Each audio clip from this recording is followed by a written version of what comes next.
the WCC stand. My name is Marianne Edison, Director of Communication, and I would like to introduce Dr. Wesley Ariarajah, former Deputy General Secretary and the Director of the Interreligious Dialogue Program for World Council of Churches. Welcome to Kirchentag. Thank you very much. Nice to be here. You have been part of a panel discussion today. Yes. May I ask you what was the topic? It was about contextual learning. That was the overall topic, but very specifically dealing with the multi-religious context and very complex kind of inter-religious problems that are present today, and how we as Christians can respond to the religious reality today.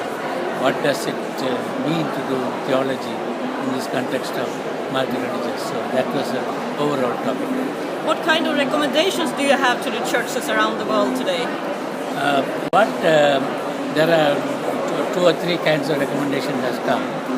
First of all, that we used to just think of interfaith relations as a community building exercise, but there are now many more complex problems like religious extremism, terrorism, and the role of religion in violence, etc. So on the one hand, we feel that the whole interfaith dialogue program must now begin to concentrate on very specific questions that are troubling interfaith relations today. And can you give some examples? Yeah, for example, what is the relationship between Muslims and Christians? And in Europe, for example, and in the United States increasingly, that is one kind of an example. Whether we can go beyond the classical problems that we have had and how do we deal with that question. Secondly, there is a whole new awakening among women, Muslim women, and therefore we are trying to see how interfaith dialogue can now deal with the whole question of the place of women in both in religious traditions and in society, and whether there is an interreligious element to this that we have to be working on, how we can challenge one another. That is the area. But my own special, what I did here in this seminar is that the problem we have is that our religions have not equipped us to live in a religiously plural world. Our theology is very exclusive. Our theology doesn't open us up to other people. Then we have some theological positions like our understanding of human predicament, or about sin, or about what is salvation, how we are saved. With that kind of a theology, only thing that was possible was mission, because we had the answers to all these questions, and therefore we had to be in mission. Therefore, apart from having a new theology of religions, about how do we understand other religious traditions, do we need to now look at our own selves and our own theology, and how do we rethink our own theology in order for us to be able to open ourselves to the people of the faith. So that is another question that we have. You have been serving for World Council of Churches for many, many years. What would be the recommendations from your side? What could World Council of Churches do at this moment, 2017? I think there are three or four very challenging issues that are there. First of all is the whole culture of violence.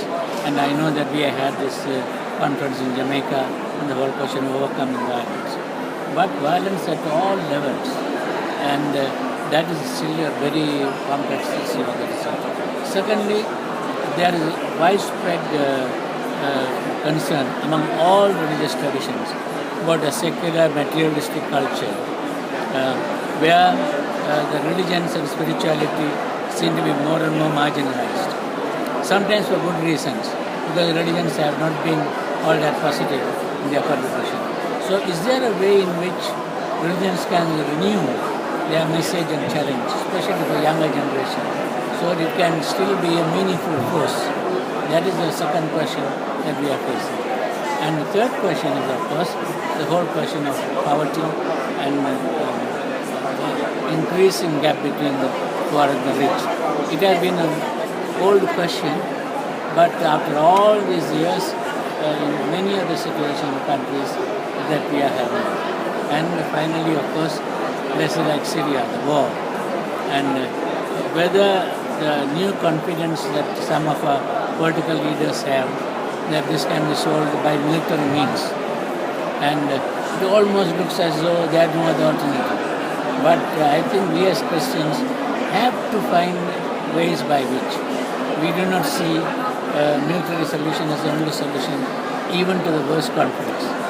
Therefore, whole area of peace building, peace education, peace conflict transformation, and reconciliation, those areas need a new vitality. We have done this after the PCR problem. We studied about violence, non-violence. But today there's a new discussion needed about reconciliation and prevention of conflict, transformation of conflicts. Those are also again areas that the economic movement need to concentrate about. Thank you very much, Dr. Ariarajah. My pleasure. Thank you very much.